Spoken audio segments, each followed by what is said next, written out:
There it is. Okay, I'm going to call this meeting to order. So welcome to this evening's Committee of Adjustment meeting. Members of the public, applicants, agents, and staff may be participating this evening either in person or virtually via Zoom.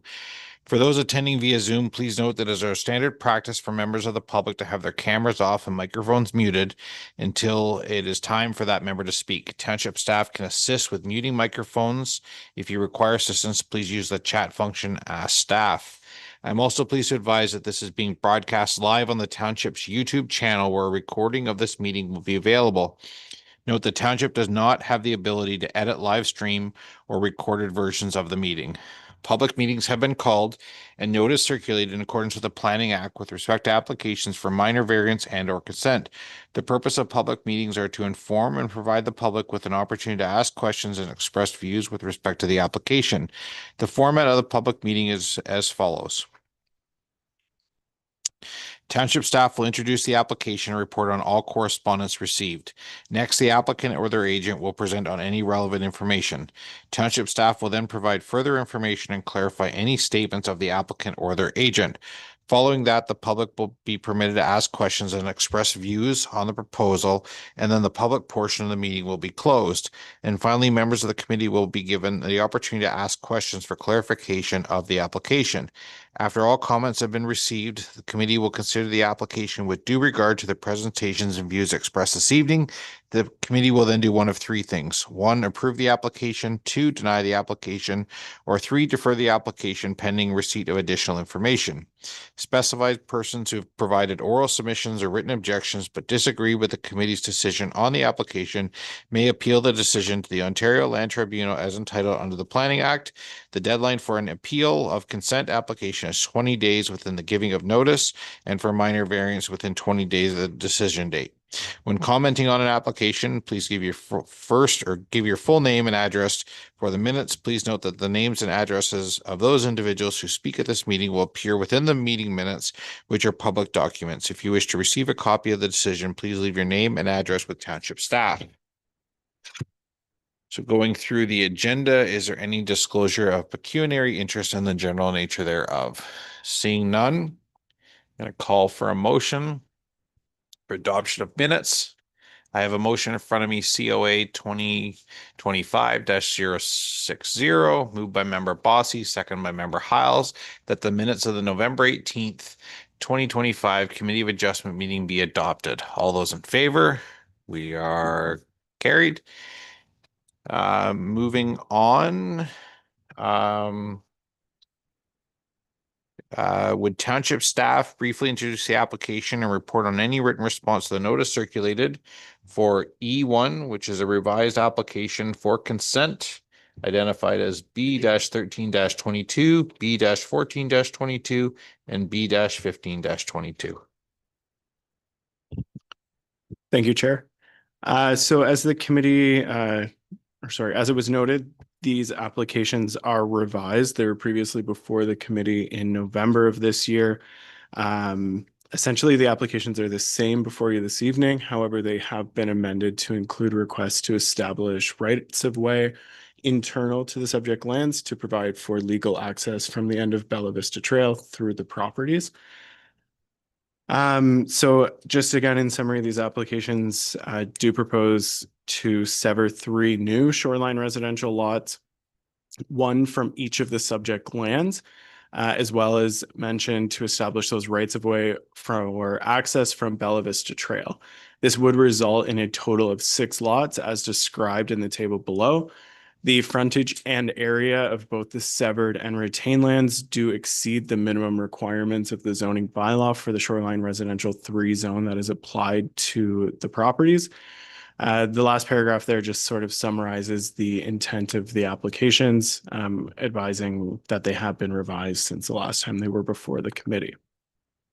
And as this application is essentially new this evening, it is again subject to a public meeting. In terms of correspondence that was received, we did receive 4 letters of support from property owners at 1451, 4204, 4278, and 4372 East Shore Road, all in support of the application. I would like to advise the committee that there was an additional piece of correspondence received late this afternoon. That correspondence was from a neighboring property owner who had concerns with the legal access or questioned if there was legal access from East Shore Road over Bella Vista Trail for these properties to have vehicular access. As I will get into a little bit later in this presentation, the township's official plan does permit water access only for shoreline residential lands. Essentially, in cases like this, the private road is considered bonus. There was also comments received from Enbridge Gas stating no objection to the proposed application. However, they do reserve the right to amend their conditions and reminding the applicant that it's their responsibility to verify the existing gas service locations. The building department advised no objections to the application, but does remind the applicants that building permits are required prior to any construction occurring. Additionally, there was a septic servicing memo provided with the application. The township's building division has reviewed that and has no objections to the information presented in there, which does confirm that a septic could be installed on each of the lots.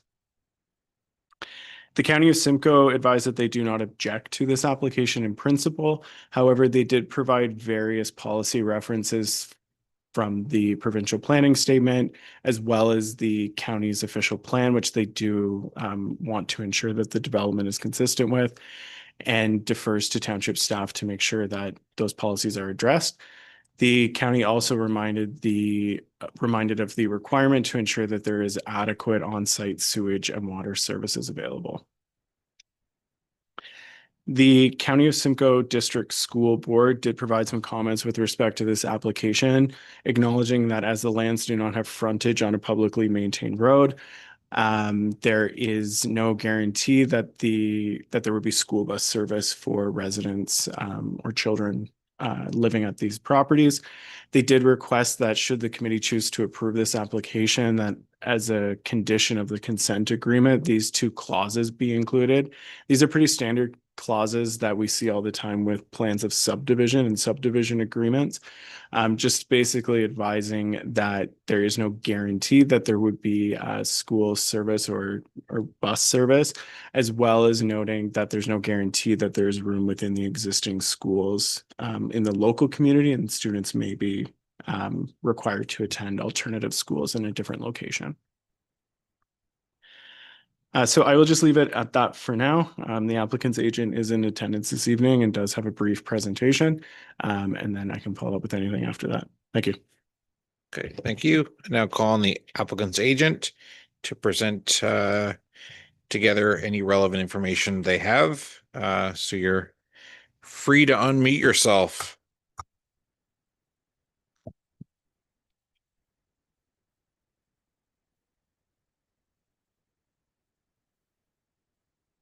Good evening, Mr. Chair and members of committee. My name is Bishoi Shinoda. I'm a senior planner with Innovative Planning Solutions.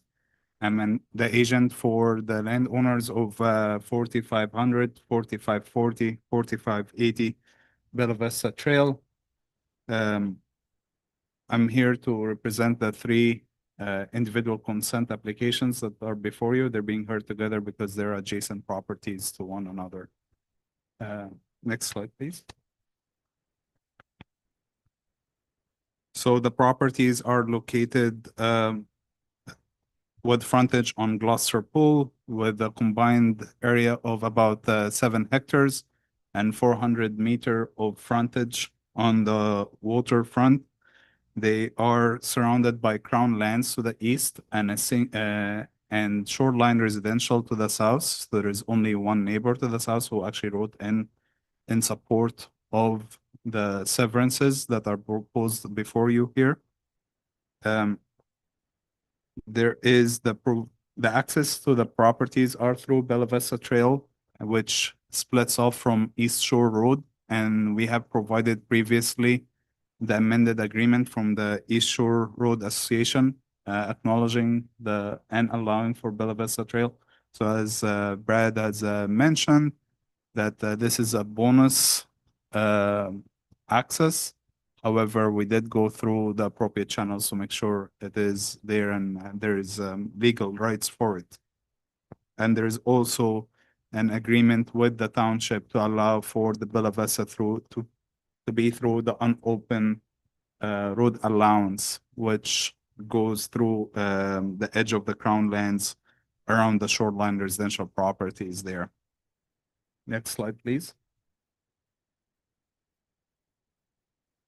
So the property from the official plan standpoint is designated shoreline residential. There is in the staff report an assessment of the policies under section B1 and to demonstrate compliance with the official plan. It is also zoned shoreline residential 3 and environmental protection. There is no variances required, and there will be individual site plan applications for each property to ensure that any future development would comply with the zoning or otherwise a subsequent minor variance application will be required for that individual property. Next slide, please. With this slide, there is really 4 items that I would want to highlight here. First thing is the severance shown before you. So to the north, lot 1 and 2, that's really where the property 4580 Bella Vista Trail is. Lot 3 and 4, that's 4540, and lot 5 and 6, that's 4500. And as you see on the bottom left, it might be too small on the screen here, but there is a table showing the retained and severed lot area and frontage for each of the lots. We also do provide a zoning table confirming that there will be no zoning deficiency from these severances. The second item that I want to highlight from this slide is the easement demonstration. So we just did a quick demonstration plan showing, highlighting different segments of the Bella Vista and the driveway, and over which section will be the access right will be given to what lot. So this is for demonstration purposes. We have confirmed with staff before presenting this that this is accurate, or it will be in a similar matter in this case. The third thing that I would like to highlight that is to recognize and to accept the conditions that we did arrive at with staff. These conditions are the fruition of the supporting material that was provided earlier. That was the septic review memo and EIS, which was updated more than a couple of times and peer reviewed. So these conditions that came from them, and we do recognize them and accept them. Last thing that I would want to highlight is there, as Brad has mentioned, is the letter of support. Most importantly, the immediate neighbor to the south at the 4372 East Shore Road is wrote in support. This concludes my presentation. If you have any questions, I'm happy to answer them. Okay, thank you. Do township staff have anything further to add to the materials and information presented by the applicant's agent, or any recommended conditions as applicable? Thank you, Chair. Bishoi's done a good job there of giving you some additional information for context to the application, so I'll be pretty brief with my comments here. I'm just going to flip ahead here. So just for some context for the committee, these photos were taken in October of this year. This is, pretty typical of vacant residential properties. The photo here on the left is the existing road network that goes through the property that would provide access from Bella Vista Trail. The lands have been already cleared to accommodate this road.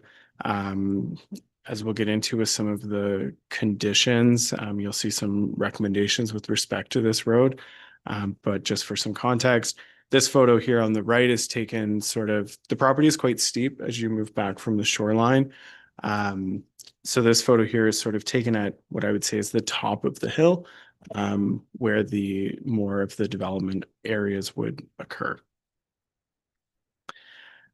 So as the applicant's agent noted during their presentation, the township has been in receipt of these applications for a number of years and have been working with the applicants on them since then.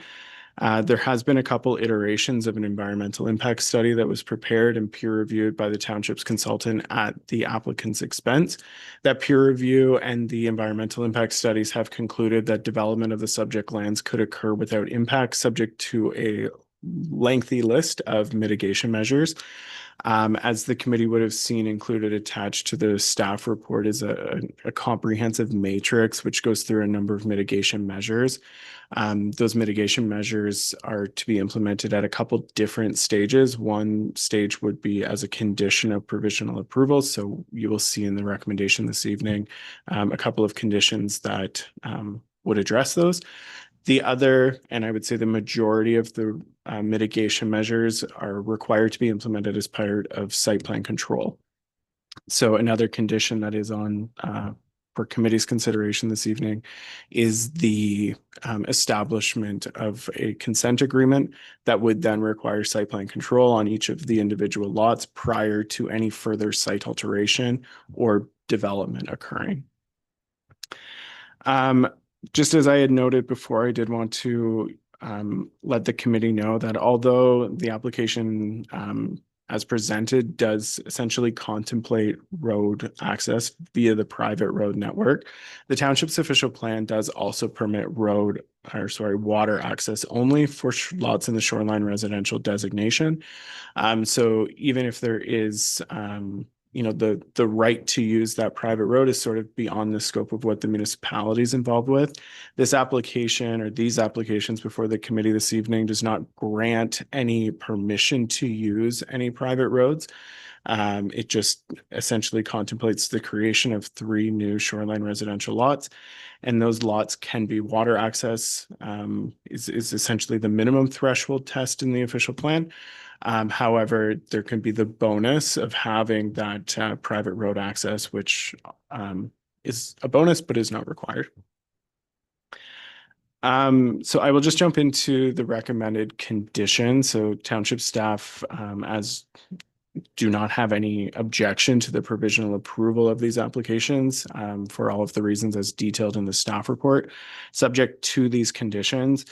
The first one being that a reference plan be prepared to describe the severed lands, a copy of the in preparation draft deed for the severed lot and associated rights of way, if applicable, shall be provided. The applicant shall pay the fee for the additional certificate in relation to the right of way if it is requested. Ensuring that taxes are paid in full up to date of the request for the issuance of the consent certificate. The cash in lieu of parkland dedication. This is the condition that would require the property owners to enter into a consent agreement to require site plan control. It is the intent that through site plan control, it would address the following matters, which include but are not limited to appropriate development envelopes, limited driveway extensions, tree removal limitations, sediment and erosion control measures, proper storage of aggregates, organic materials, and construction materials, vegetation protection zones, limits for site alteration, septic design considerations, requirements for slope stability assessments given the elevation changes on these properties, a requirement for a shoreline access plan, implementing appropriate conditions as required by the township, the county, or any applicable agencies, such as the Simcoe County District School Board with those 2 clauses they asked to be included, as well as the taking of monetary securities to ensure that the development occurs in accordance with the approved plans and reports. The next one relates to that internal driveway and road network that was present on the lands. It is going to be, or it is recommended to be required that that roadway be regraded to reduce its width to be no more than 6 meters, including the restoration along the edge of the roadway with native species suitable to the site conditions. This would also include the installation of bat boxes and specific plantings of certain species in a particular organization to sort of renaturalize that area that was previously disturbed. As the applicant's agent noted, there is an existing road maintenance agreement for the use of the unopened road allowance where the portion of Bella Vista Trail is located. That agreement right now would not afford the right to use that unopened road allowance to the new lands. So we are recommending that that agreement be amended to extend those rights. The clerk did note in her comments that she would recommend the applicants consider forming an incorporated road association so that the rights can transfer without the need for amendments to the agreement. And then finally, just sort of two standard conditions here, being that all fees and disbursements, if any, be paid for by the applicants, and that the conditions set out herein shall be completed within 2 years of the date of this decision. And then just for clarity, these conditions, although they are sometimes in the singular, they are essentially the conditions that would apply to each application. If there's any questions, happy to answer. Thank you. Okay, thank you.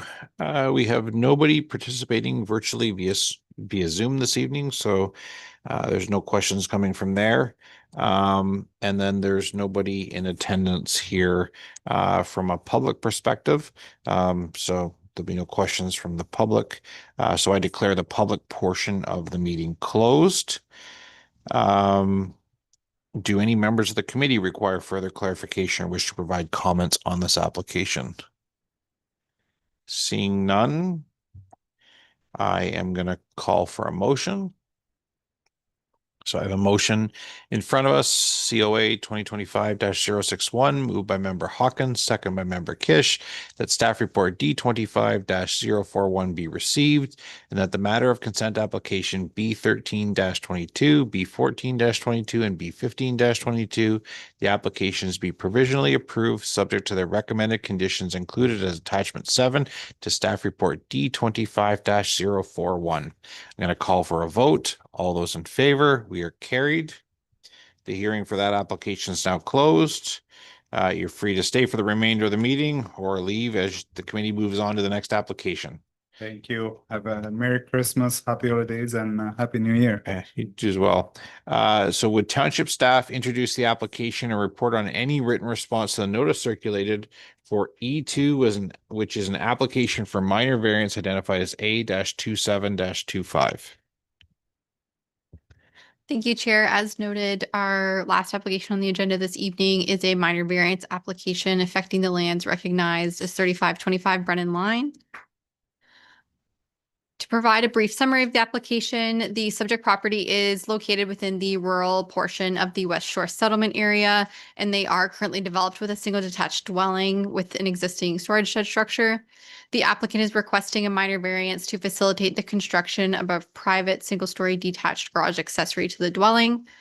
The specific request is to allow for an increased height of 5.9 meters for the detached garage where it is limited to 5 meters by the township zoning bylaw.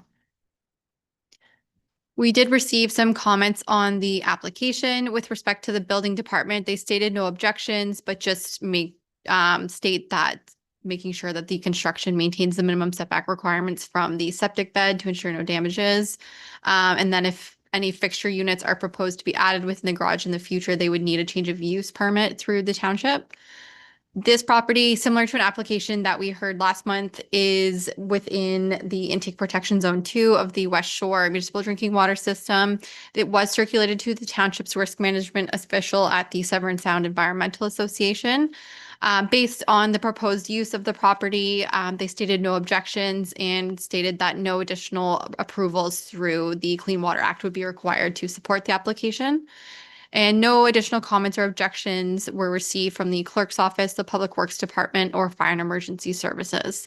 The applicant is in attendance this evening. I'm not sure if they may wish to address the committee, but they are here. Okay. Okay, so I'll pass it back to township staff to see if they have anything further to add and go through any conditions. Thanks, Chair. So as shown on screen, this is the location of the subject property. Again, as stated, located within the rural portion of the West Shore settlement area. It is just to the east of Highway 11.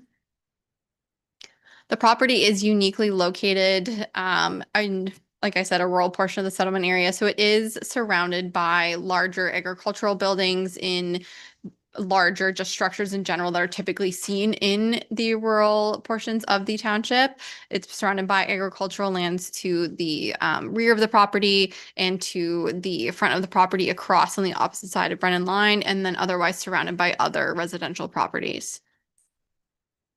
This is a site plan proposed by the applicant. As indicated on screen, the proposed detached garage would be located to the left side of the existing dwelling.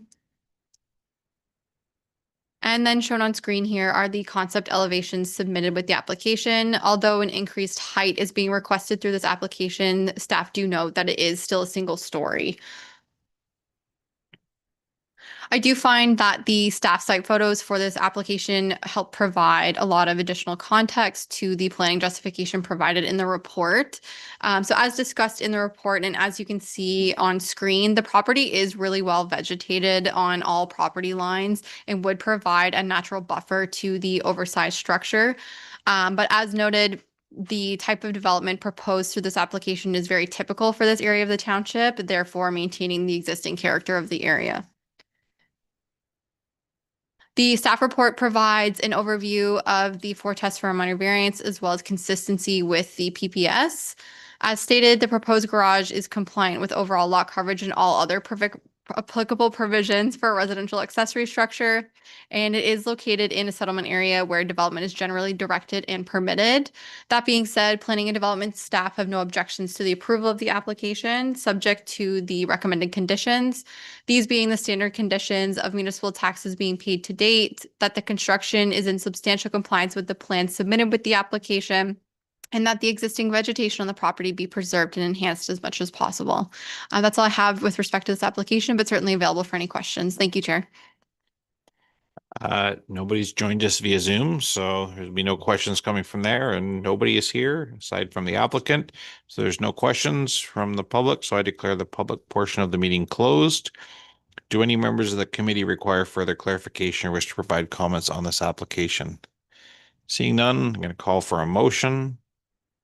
The motion in front of us, COA 2025-062, moved by member Kish, second by member Bossy, that staff report D25-042 be received, and further that minor variance application A-27-25 be approved, subject to the conditions included as attachment 5 to staff report D25-042. I'm going to call for a vote. All those in favor, we are carried. The hearing for this application is now closed, so I'm going to call for a motion for adjournment. So I have a motion before us, 2025-063, moved by member Heil, second by member Hawkins, that Committee of Adjustment be adjourned at 6:59 p.m. on Tuesday, December 16th, 2025. All those in favor, we are carried.